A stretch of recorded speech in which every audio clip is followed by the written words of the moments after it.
আমরা মনে করি ডিসেম্বরের ভিতরে নির্বাচন অনুষ্ঠান করা জাতীয় সংসদের খুবই সম্ভব। নির্বাচন ডিসেম্বরের পরে যাওয়ার মতো একটিও কারণ উল্লেখ করার মতো নেই। আমরা আজকে মাননীয় প্রধান উপদেষ্টার আমন্ত্রণে জাতীয় ঐকমত্য কমিশনের দ্বিতীয় পর্বের সংস্কার বিষয়ক আলোচনায় অংশগ্রহণ করেছিলাম। মাননীয় প্রধান উপদেষ্টা নিজেই এই জাতীয় ঐকমত্য কমিশনের সভাপতি।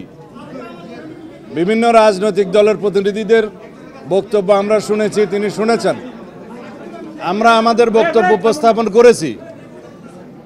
আমরা বলেছি সংস্কার কমিশন যথেষ্ট সময় ইতিমধ্যে অতিবাহিত করেছেন। আমরা বিস্তারিতভাবে আগেও সংস্কার কমিশনের আলাপ আলোচনায় আন্তরিকতার সাথে অংশগ্রহণ করেছি এবং সংস্কার কমিশনের রিপোর্ট প্রণয়নের আগেও আমরা সংস্কার কমিশনগুলোতে আমাদের দলের পক্ষ থেকে আমরা আমাদের মতামত দিয়েছিলাম এবং সেই মতামতের ভিত্তিতে অন্যান্য দলের মতামতের ভিত্তিতে সংস্কার কমিশনগুলো রিপোর্ট প্রণয়ন করেছিল। আপনারা জানেন সেই রিপোর্ট, বিস্তারিত রিপোর্ট আমরা আমাদের দলে আলোচনা করেছি এবং ইতিমধ্যে এটি সংক্ষিপ্ত স্প্রেডশিটের মাধ্যমে ওনারা 166টি দাবি প্রস্তাব আমাদের কাছে দিয়েছিলেন। তার উপরে আমরা কোনো মনোযোগ দেইনি, বিকজ এটা অনেকটা বিভ্রান্তিমূলক ছিল। আমরা সংস্কার কমিশনের রিপোর্টগুলোর উপরে, বিস্তারিত রিপোর্টের উপরে আমরা আমাদের বিস্তারিত মতামত প্রদান করেছি, দফাওয়ারি মতামত প্রদান করেছি। সেই বিষয়ে সময়ে সময়ে আপনাদেরকে অবহিত করেছি এবং পরবর্তীতে গঠিত জাতীয় ঐক্য কমিশনের আহ্বানে আমরা আলাপ আলোচনা করতে গিয়েছিলাম সংস্কার বিষয়ে। অনবরত 3 দিন আমরা সংস্কার কমিশনের সাথে বৈঠক করেছি, অন্যান্য দলের সাথেও তারা বৈঠক করেছেন এবং আমাদের মতামত, বিস্তারিত মতামত লিখিতভাবেও আমরা দিয়েছি। আলাপ আলোচনার মধ্য দিয়ে আমরা অনেকগুলো বিষয়ে একমত হতে সক্ষম হয়েছি।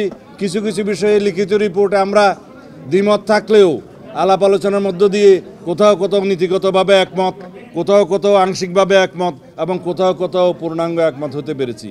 আমাদের আলাপ আলোচনার মধ্য দিয়ে বিভিন্ন বিষয়ে অত্যন্ত গুরুত্বপূর্ণ ইস্যুগুলোতে আমরা প্রায় কাছাকাছি আসতে সক্ষম হয়েছি।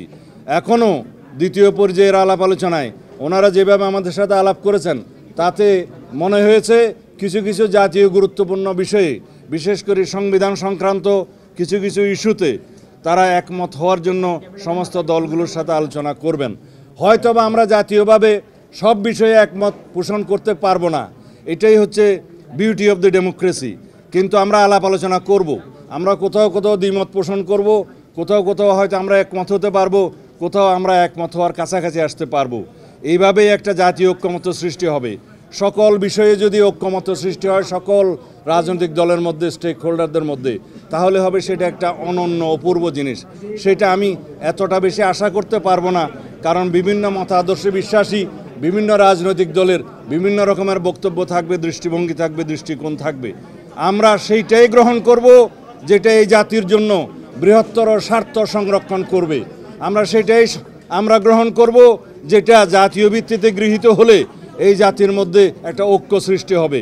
আমরা তাই প্রস্তাব করব যে এই প্রস্তাবগুলো গৃহীত হলে একটি সুন্দর শক্তিশালী গণতান্ত্রিক রাষ্ট্র হবে।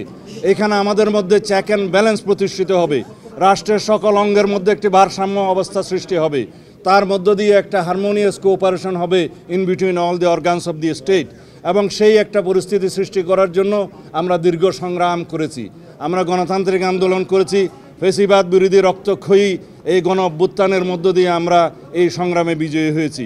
সেই জন্য আমরা আমাদের শহীদের রক্তের আকাঙ্ক্ষা অনুযায়ী, এদেশের জনমানুষের প্রত্যাশা অনুযায়ী আমরা একটি গণতান্ত্রিক সমাজ এবং রাষ্ট্র বিনির্মাণের জন্য আমরা অবশ্যই সেই সমস্ত বিষয়গুলোকে আমরা বিবেচনা করব, যে এই বিষয়গুলো আমরা গ্রহণ করলে, এই জাতি গ্রহণ করলে, বিশেষ করে ঐক্যমতের ভিত্তিতে গ্রহণ করলে একটি শক্তিশালী রাষ্ট্রীয় কাঠামো আমরা গঠন করতে পারবো এবং তার মধ্য দিয়ে আমরা একটা বিপুল সংখ্যক জনগোষ্ঠী, এই দেশের সমগ্র জনগোষ্ঠী, আমরা আমাদের আকাঙ্ক্ষাকে বাস্তবায়ন করতে পারবো। অবশ্যই আমরা মনে করি ডিসেম্বরের ভিতরে নির্বাচন অনুষ্ঠান করা জাতীয় সংসদের খুবই সম্ভব এবং এর আগেই জরুরি ভিত্তিতে যে সমস্ত সংস্কার করা প্রয়োজন, বিশেষ করে নির্বাচনমুখী, সেই সংস্কারগুলোকে চিহ্নিত করে আমরা ঐক্যমতের মাধ্যমে সেগুলো বাস্তবায়ন করি এবং সেই এমন কোনো সংস্কার নাই যেগুলো 1 মাসের মধ্যে বাস্তবায়ন করা সম্ভব হবে না।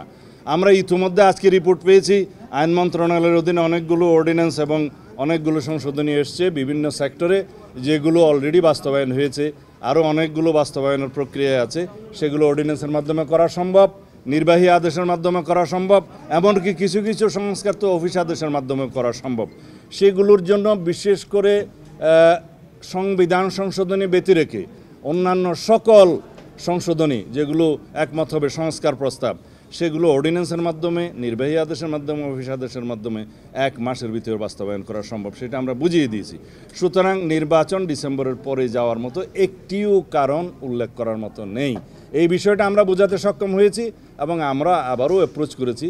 এবং আজকের বক্তব্যে অধিকাংশ রাজনৈতিক দলের মধ্যে আমরা যেটা দেখলাম যে প্রায় সবাই ডিসেম্বরের আগেই নির্বাচনের জন্য তাদের প্রস্তাব আছে।